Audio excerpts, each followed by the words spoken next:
My name is Elizabeth, and I'm very excited to be part of the annual third day Career Boost Initiative for African Youth, organized by InStride Pathways Youth Foundation.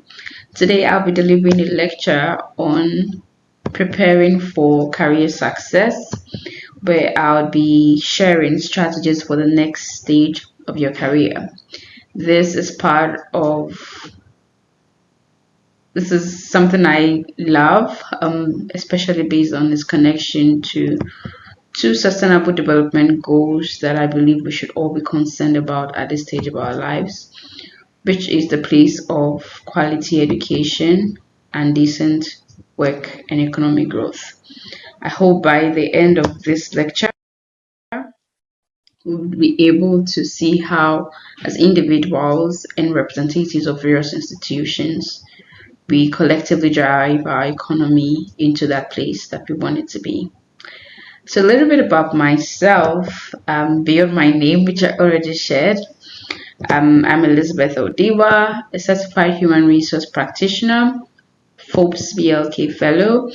I'm currently the country executive for Sigma Squared Ghana chapter.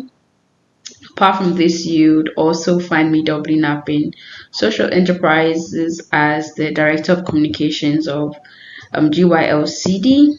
I'm a member of the Human Resource Network Africa and a McKinsey Forward alumni. I'm also a diplomatic fellow of the Federation of International Gender and Human Rights New York and the founder of Bentinelli Foundation, which is an NGO driving literary intervention programs for kids in rural communities. Beyond this, by hobby, I'm a speaker and a writer, and basically, I enjoy training, teaching creative arts, personal branding, and recently, I've been having a very deep interest in the areas of law and analytics, and I believe I'm just a learner of life that tries to learn as much as she can about everything, especially those things that she finds herself gaining interest in. I always like to share my background because I believe that it helps people to further understand the perspectives from which I speak. So I hope this background helps you to assimilate, but beyond assimilate, also carefully evaluate the various propositions I'll be making on today's lectures. So what are we going to be doing today? It's going to be brief, but very packed. I'll be taking you through an overview of the labor market as a form of introduction. We'll look at the stages of career development, the 12 mistakes to avoid in career success. This is developed primarily based on my personal experience and observations as a human resource practitioner. I currently act as the Regional Human Capital Manager for East and Southern Africa at MPharma, which is a Pan-African pharmaceutical technology company across 9 countries in Africa. And so my experiences across the various health tech sector over the last 8 years will be what I'll be sharing in bulk of what we'll be talking about today. Then we'll move on to the pillars of career development, and that's where we'll call it a wrap.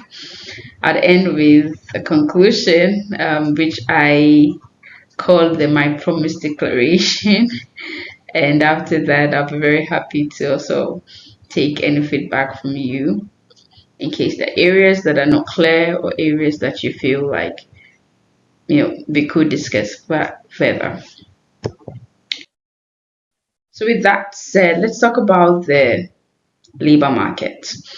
We're all familiar with the product market because every day we buy something. If we are not going to buy toothpaste, you have to buy a brush. If you don't have to buy a brush, you have to buy clothes to wear. So every day we are dealing in exchange of goods, exchange of services.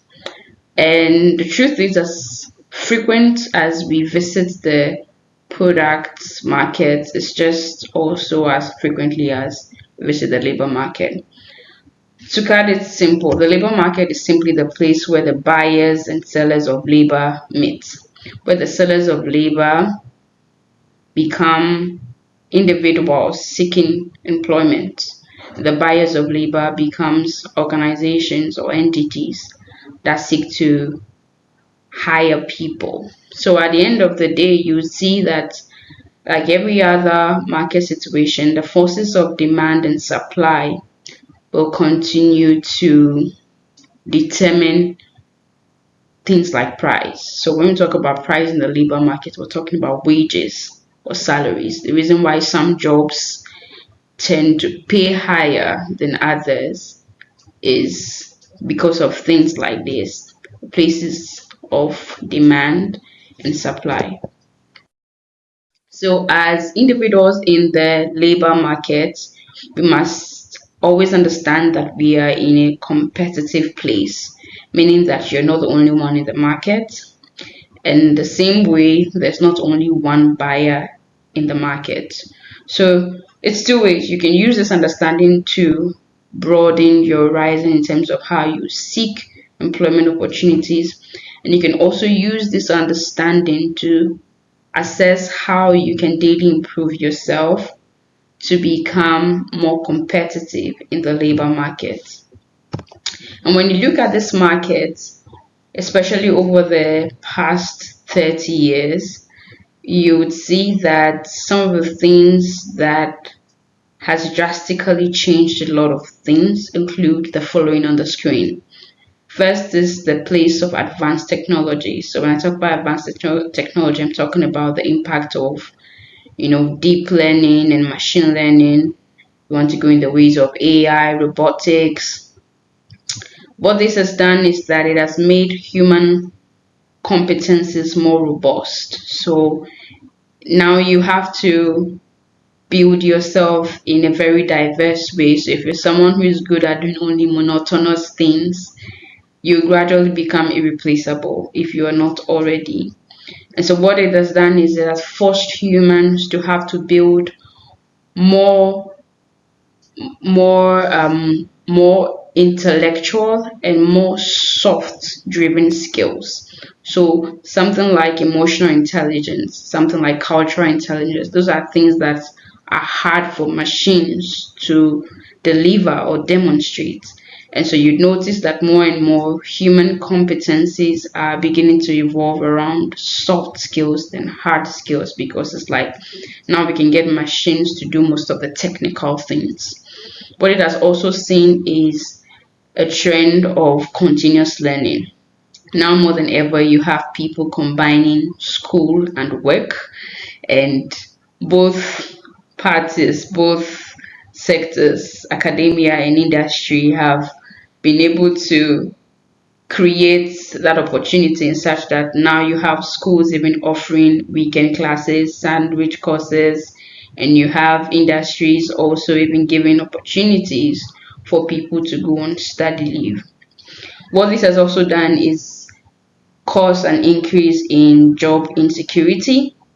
So now more than ever, like I said, with the advancement of technology, new roles are created every day. It's the same way that some roles are taken out of the market every day. So there are some jobs that you will not find anymore, like a typewriter. You don't need someone to, I mean, at least in most advanced places or most modernized places, you would not need a typewriter anymore. So if all you could ever do was just how to type, if all you ever knew how to do was how to type, you are not going to be needed anymore, because you realize that a lot of these things we've been able to have machines do it faster.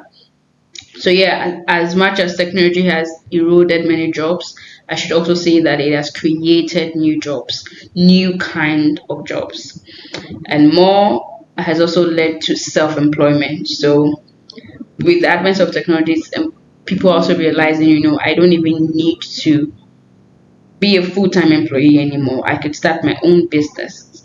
And so you're also seeing increased level of entrepreneurial ventures. We also have what we call the sharing or the gig economy. This is where people decide to share their assets also as an entrepreneurial journey. So what this has also led to that people are able to take on multiple jobs. So I once met someone who works full time at the school, and then after the 8 to 5 he does the Uber business from like 6 to 9. What I'm trying to say is that the advent of technology has also made it possible for people to combine lots of things. And of course, I would also believe to an extent the hardship of the economy has forced people to have to seek multiple ways or multiple streams of income.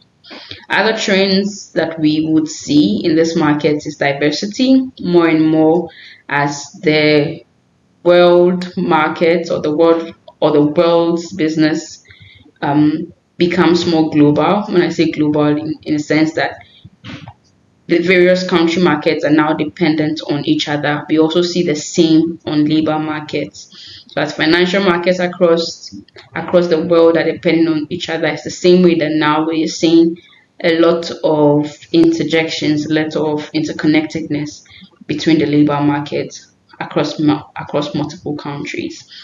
And what this has also caused, amongst many things, in the labor market is an increased need for wellness. So you realize now humans work now more than they've ever done in history, I would say. And what this has caused is a lot of mental health issues. And so you now in the human resource space, a very common topic you would often hear is how to balance work and life, all pointing on to the fact that at the end of the day, as humans, we want it to be well with us. So I'll go on to set the basics of what I call career, and I'll set it up by describing basic terms in career management. First is a career. Many times people define career like they define their jobs, but they are two different things. A career is a series of jobs that a person does throughout their life. In other words, as you continue to live, as you continue to work, you are still in a career, you are still building a career. And so, what this also means is that today's lecture is not just about one single job that you do. I want you to think about a series of jobs you want to do towards the end of your life, like from now till the end of your life. We also talk about career development, talk about the ongoing process that carries you throughout the switch of your jobs. So throughout the change of one job to another, and bear in mind these jobs must be similar. So you go out of anytime you move into a job that is not too similar to the path you've already taken, it's what we call a career switch. So for example, I've been a human resource for quite a number of years. If today I decide that I want to be a medical doctor, the journey in medicine, the journey in human resource are two different things. That would be what I call a career switch, right? And then we have what we call a career bridge. A career bridge is most times that experience that connects you to what you really want. And I think this is very key, especially for entry level um, entry level individuals in the labor market, because sometimes we wait to get the perfect job, our ideal job, before we start making good use of our competences. But the truth is there are times where what is available is not necessarily what you want or what you're prepared for. Now, a career bridge is that temporary experience, or sometimes what I call a bridge job, gives you a bridge job which takes you from where you are to where you want to be. And for many of us, this is this is going to be our golden opportunity to move to where we want to be. Many times career jobs, bridge jobs don't pay you so much. They give you more experience than financial reward. But those who take time to really plan their career development process understand that a bridge job is not your life. A bridge job is that which gives you the leverage to move into the place that you want to be. And then we have what we call career planning. This is simply the process by which you set your long-term and your short-term goals to reach your career goals. And that leads us, of course, to what a career goal is. And it's just like every other thing. Just like any other definition of a goal. The difference is this is specific to your career. So with that said, there are three core components of career growth. We have training, which focuses on the presence. So training is anything that improves your ability to do what you currently do. For example, I've been a lot of public speaking. If I decide to attend a public speaking workshop right now, that for me will be training because it's something I currently do. We have what we call development. Development is something that prepares you for what you don't really do now, but you would do in the future. So development is more future oriented. So for example, if I know that I'm going to need stronger data analytics skills in a new role that I'm going to have to take sometime in the future, even next month, right? When I take on that data analytics training right now, because I'm not going to actively use it and it doesn't make me better at what I currently do, it becomes for me a development because it's building me up for what I have to do tomorrow. And in between training and development is what we have as education. This is where SDG 4 comes in, quality education. Education would usually span a lifetime. Education combines training, meaning helping you to be better at what you're currently doing and where you currently are, and helping you to be better for the future. So what you would notice with education is that it combines components of training and development. The problem sometimes is that we get out of education and think education was supposed to be training, meaning that after school I should know everything I have to do. But education was never meant to teach you all you have to do. It was supposed to teach you the basics of what you have to do and what you have to do now and what you should start preparing to do for and what you should start preparing to do for the future. So you notice that education is continuous. So it means that you might be out of school, but you're not out of education. You should not be out of education. And it doesn't have to be in the four walls of a school building. It's every experience that prepares you for life, combining training and development. Then I'll briefly go through the stages of career development. There are 6 of them according to Greenhands, and I'll just run through. We have the exploratory or career choice. This is the stage where you really try to make a decision on what you want to do, and this is always the stage of most undergraduates. When you finally get into that job, of course, depending on the situation, I don't want to say how lucky you are. The distance between 1 and 2 for some people can take ages. But I'll tell you what you should do towards the end of this presentation if you have a huge gap between stage 1 and stage 2. All right, let's go to stage 2. So stage 2 is where you've entered into the workforce. You've entered into the labor market, meaning that you are working. Whether it's the work you want to do or it's not the work you want to do. At stage 2, you're working. This is typically an entry-level person, an analyst, a trainee. And usually at this place, you are probably the most excited person in the company. Very little experience, very little reward also, but it gives you more opportunity to learn. Then you have the early career. At this stage, you've built some level of experience. You're already incorporating the norms and the values of the workplace. You're beginning to understand, really how organizations behave as a system. This is where usually there's more competition for reward and advancement, and you take up more training because you want to sharpen your skills in the areas that you are already good at. We have the mid-career level. At this stage is where most people stay for a long time, because at this stage you are now getting better compensation for what you do. Typically, these are the people that would already start training or mentoring younger people. And then you have, from the mid career, we have the late career, which is the decline stage. And that's why I say most people stay in the mid career for a long time. If you don't switch career, you'll be in the mid career till your late career, where you start preparing for life after retirement. So of course, this stage is really not about benefits and direct rewards anymore, as much as it is about fulfillment, self-actualization. And so you notice at this stage there's a lot of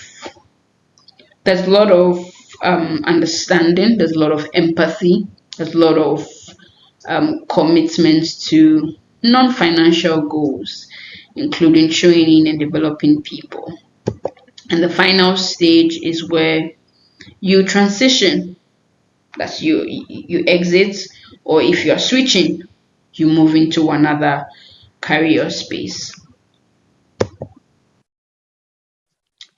Next, we'll go on to the 12 mistakes to avoid on the road to success, based on the understanding that I believe I've been able to set so far. Now,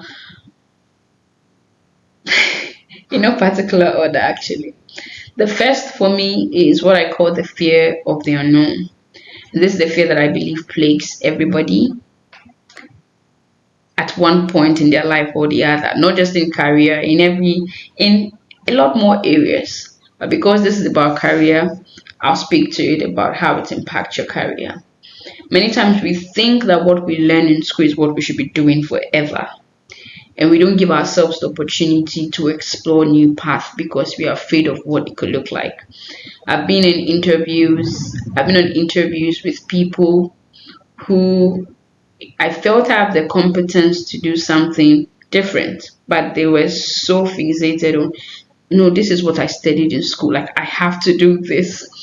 Whenever I get an opportunity to speak to young people that I find struggling with such dilemma, the truth is, I always say that, is there anything to lose if you try something new? Well, if there isn't, then maybe you should. The fear of the unknown can only be beaten by really trying the unknown.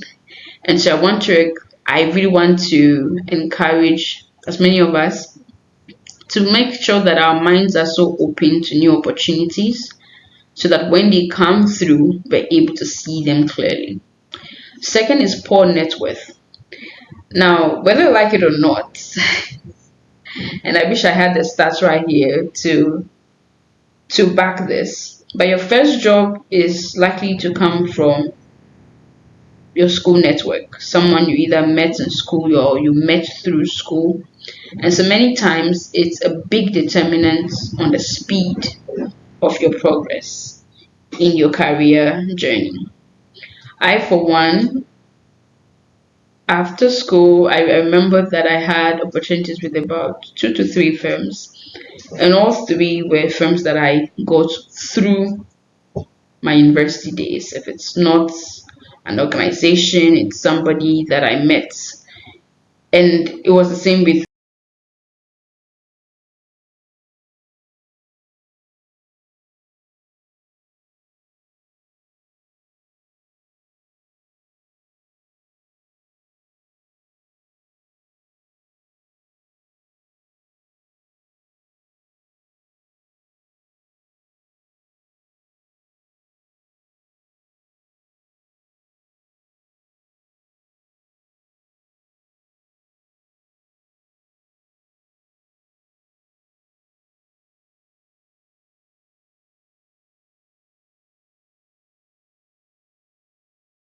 doubts, or intimidation. There's a place for that. But when you are starting your experience, when you are starting your journey, and you already start thinking of how you work longest hours in the office and you get the smallest amount of money, you'd miss the mark. As you build your journey, build competence before you try to struggle or fight for bigger rewards. So I just simply said it here as build competence before you build your brand, because they work together. The fourth will be avoiding detours. One of the biggest mistakes you can make is to not see when you have to change. I've seen people who have been in a space for a long time and they get bored in it. Like, they know this space is really not for me. This path is not mine. But for many reasons, and we can name countless: social pressure, family pressure, financial pressure, people tend to stay in the place where they know that is just not for them for a long time. And they're too afraid to switch into a new path. Remember, I spoke about the career bridge. Whenever you sense that it's time for you to leave a career path, whenever you sense that it's time for you to recreate or redesign your career path, I advise that you do not waste time. The truth is, you would only excel at the place that you fit. And so when there's need to have a detour, detour means change direction. Do not be afraid to. The next is monotony. Like I said, with the advent of technology, humans are about to build more robust competencies. Robust meaning like there's no clear-cut one skill you should have in one particular job. In fact, the more versatile you are, the more likely you are to excel at what you do, because systems are becoming more integrated and dependent on each other. So one of the worst things you can do to yourself is to be a very straight person. When I say straight person, straight in terms of your experiences, straight in terms of your skills. Because as you move through different levels in your career journey, you realize that you have to deal with different kinds of people and different kinds of situations. And that's where you see the importance of the diverse experiences you have gotten through your life, both the ones at some point that you felt were not important and the ones at some point that you felt were stressful. It all comes together for your good at a certain point. The sixth is what I call starting late. The worst thing you can do to yourself is to start thinking about career when you're graduating from school. And I caught a lot of people there because that's the situation they are. But you realize that people who started thinking about their career management or started thinking about their career journey from earlier days, if not during university, even before university, tend to go farther. Why? Because they're able to plan better. It's like money. The person who starts saving to the person who started saving yesterday, there's always a difference. The earlier is always the better. And it's just the same. Whenever you start thinking about career late, you realize that you've lost a lot of opportunities that you never knew. So I like to say that now is not too late. Take your career serious. Take your career journey serious, because this is where you don't just, it's not just an opportunity to earn a living, it's an opportunity to live. Life, I like to say, it's not just about completing tasks and going through a societal structure, where you go to primary school, high school, go to university. It's about making impact. And one of the ways that we make impact as humans is through what we do indirectly, our career. The seventh is undermining entrepreneurship as a career path, and I cannot overemphasize this. I think to a very large extent the African educational system has done us a lot of harm in this area, because many times we come out of school thinking of how to get employed. But you would realize, like I shared in the trends of the labor markets, there is more self-employment opportunities. It's the same way that now people are coming out of school not just to get employed, but to create opportunities for employment. And that's what I call the pioneer's power. And we must start thinking of ourselves as such. Sometimes, just sometimes, we were not made to be employees. We were made to be employers. But we spend so many years trying to get that job that we lose sight of the things that we could have done whilst waiting for that ideal job. So here's my plea to anyone watching this today who is in between jobs, already getting depressed on how do I get my first job. I haven't been employed for so many years. My question to you is, have you started thinking of something you can build? Have you thought of a problem in your community that you could solve? Because whether you like it or not, everybody is ready to pay the price for anything that solves their problem.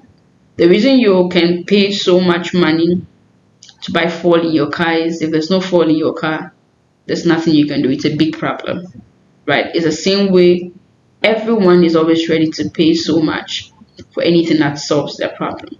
So can you find a problem to solve?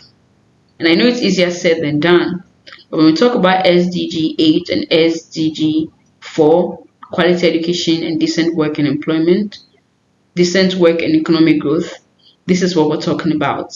How education should not just make us employees, but also make us innovators, change makers, and pioneers.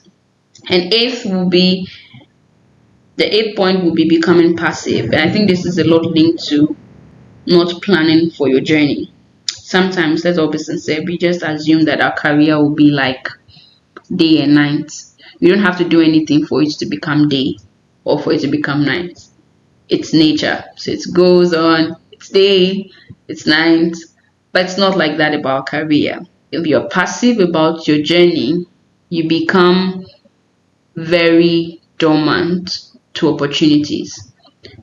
You wouldn't even have the urge to learn. And like I said here, an unlearning mind is dead because you can't find the need to learn, right? You don't know that in the next 2 years this is where you want to be. You've not planned that in the next 5 years this is where you want to be. So every opportunity that comes your way is not even cited as an opportunity. That's the impact of becoming passive. Number 9 would be no specialization. I spoke about monotony, right? Where I encourage the fact that we must all get to a place where we are diverse and we are able to be more versatile in what we can do. But even in versatility and diversity, we should not lose the fact that there must be at least one thing that we can do more excellently well. And that's what I call specialization. So have the ability to do a lot of things, but there should be one thing that takes the center stage, for which whenever you are called upon in a competitive labor market, you can stand against other experts. So what am I just trying to say? Don't just be someone who knows how to do a lot of things without knowing how to do at least one thing better than others. So I made it simple. I said, grow your pyramid. Pyramid is, the bottom is so wide, but at the peak, it's so little, it's so tiny. And that's where specialization comes in. You've had a well-rounded experience, but towards the mid-level of your career, you should already be able to see that, at this point, this is that one thing that I can do better than others. And this is that one thing that I want to be known for. 10 is what I call poor branding. And of course, you can imagine this has to do with your CV. Remember I said it's a labor market, meaning that you're not the only one in the market. And not everyone will have the opportunity to know you before they know you. What am I trying to say? You must be able to present yourself so that people have the opportunity to really judge you fairly. I've seen people who are great with great CV. People who are great with bad CVs, or people who are great who cannot even answer simple questions about themselves. Build your communication skills. Build your ability to communicate. Build your ability to persuade. Build your ability to listen. Build your CV in such a way that when someone picks it, they can fairly understand you. Don't be a great person with a bad CV. And of course, don't be a bad person with a great CV because at the end of the day, you know, you can't defend what's on paper. And number 11 is making your hobby a career. This is a big one. And I know it's a big one because I think for myself, I really got to understand why you should not make your hobby your career more and more as I grew. Many times, I mean, and I feel this is where a lot of young people have problems with their parents because, you know, I love to sing. I don't know why mommy doesn't want me to be a musician. If I'm not a musician, I won't do anything else. If I'm not a footballer, I won't do anything else. But you must understand that it's not every time that your hobby is your expertise. What am I trying to say? You can love doing something and not be the best at it. The labor market will not pay you for what you love doing. It pays you for what you know how to do best.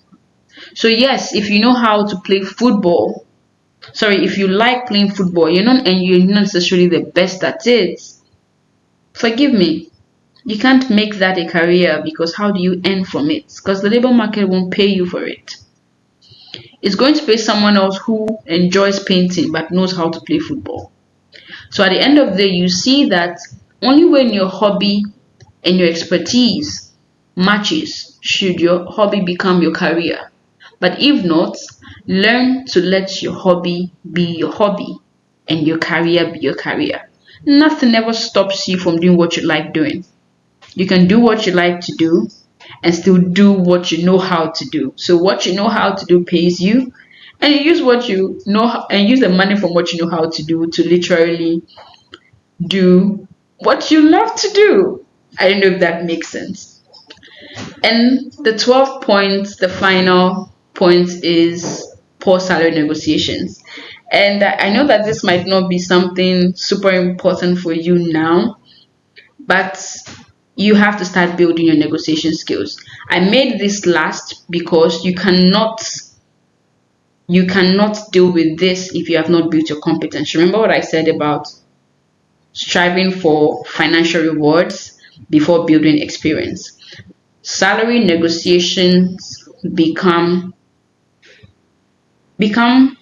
important or become more effective when you have built competence. So you already want to start building your negotiation skills, but you're building it not to negotiate for what you don't deserve, but building it so that when you get to that point where you have to bargain higher, you know exactly how to do it. And I'll wrap up with the 7 pillars of development. Now, after everything I've said, the journey, the 12 mistakes to avoid, what are those 7 things you must embrace? That's what I'm talking about in the next few minutes. First is what I call planning. Planning, self-identity, flexibility, optimism, learning, specialization, and productive habits. And I'll quickly run through this.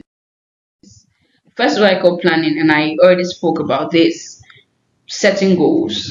Throughout your journey, if you have decided that your career journey is something that you want to take an active part in, then you must make a plan for it. Yeah, I know many times we are afraid to plan because we are afraid to fail. But you already failed when you don't even plan. So you can as well plan and go with that 0.5% of success. Even though it's higher, because when you plan, you are more able to mitigate risk that comes along with the event of life. So I say that in planning, know yourself, find your ideal industry, find your passion, find your hobby, find your place in this world. Next, I say self-identity, which is closely linked, which is the fact that in finding yourself, don't just look at the fact that you studied engineering. Look at who you are as a person. Look at your financial situation. Look at your family. Look at your spiritual, your health. look at your social. For example, if you want to be a footballer, you have issues with your physical health, you want to start considering, because how does your physical health impact the decision that you're about to make? In understanding your self-identity, I call it discovering your talents also, meaning that what are those things that you will not be hired for but you're good at. So for example, I love writing. I don't know if I stated in my introduction that I am a poet. I don't get paid in my office to do poetry, but there are a lot of things that I've done because I was able to apply my poetic mind to it. So, in understanding yourself, you want to look at that thing that makes you distinct. We are all HR practitioners, we are all engineers, but there's going to be one thing that makes you different from all other engineers, and that will be built in who you inherently are. Not taught from school, not taught from anything, made from heaven. And then we have flexibility, which is your ability to change with the changing times. Your plan won't be perfect, but this is your ability to switch when your plan switches. Move to the right when it moves to the right, to the left when it moves to the left. And then I have what I call optimism. Let's all be sincere. The world is hard, very hard. And there are times where you would need some hope. At the end of the day, I want you to know that you'll be fine if you trust your process and you trust your source. I say that failure occurs in discrete numbers, meaning that if you fail at one thing, it's not the indication that you will fail at another thing. So if the engineering path didn't work for you, if the civil engineering didn't work for you, it's not a sign that entrepreneurship won't work for you. You must be able to realize that when you fail at one thing at one point, it could be a redirection to another thing, but it should never be the basis for which you decide not to do anything else. And then we have learning. Like I said, education does not end with school, getting out of school. We must continually be learners of life. And learning is not just about how many books you read, it's about the change that happens from the experiences that you have. So if you read a lot and we can't see it in you, then you are not learning, you're only reading. And that's why I said learning, not reading. So learn a new skill, take on new knowledge, read a book, subscribe to a podcast, subscribe to a newsletter. These are various ways of adding onto knowledge. But learning is really on how you apply that knowledge. Now, according to the World Economic Forum, it said that by 2025, 50% of all employees would need to reskill. That's literally next year. So you can imagine if the current workforce has to reskill, 50% of current workforce have to reskill by next year, or will be reskilled by next year. What does it mean for new people coming into the workforce, coming into the labor market? Literally double, 100% or more percent. But what I'm just trying to say is that at the end of the day, you must be a learner. And even as you learn, like I already shared, you must get to a place where you can find your own niche. And finding your own niche is deciding what really matters for you. That's one thing that you're good at, and that one thing that's important for you. So I say, let the weightier matters make the decision on every scale of give up to keep on.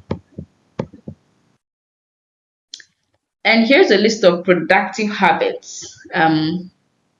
A number of them, which I believe cannot be overemphasized. Part of ensuring that you have a successful career journey is building productive habits. Productive habits are habits that makes you better. Eat well, read much, volunteer, greet people, apologize quickly, help people, work more, talk to yourself regularly, try something new. At the end of the day, a habit is not just something you do one day. It's something that you can consistently do every day. That when you don't do, you know there's something different. So I conclude by saying that if we are going to go towards fully achieving the goal of quality education and decent work and economic growth as the youth of our nation, then we must be future ready. Future ready to not just be employers, future ready to not just be employees, but employers if that's what we are called for. And if as employees, to also continually use our best, our most robust competencies for the development of national and economic goals. So we'll wrap up with this promise that I want you to repeat after me. I promise to be accountable for each day of my life. I promise to be accountable for every genuine opportunity that comes my way. I will prepare for it.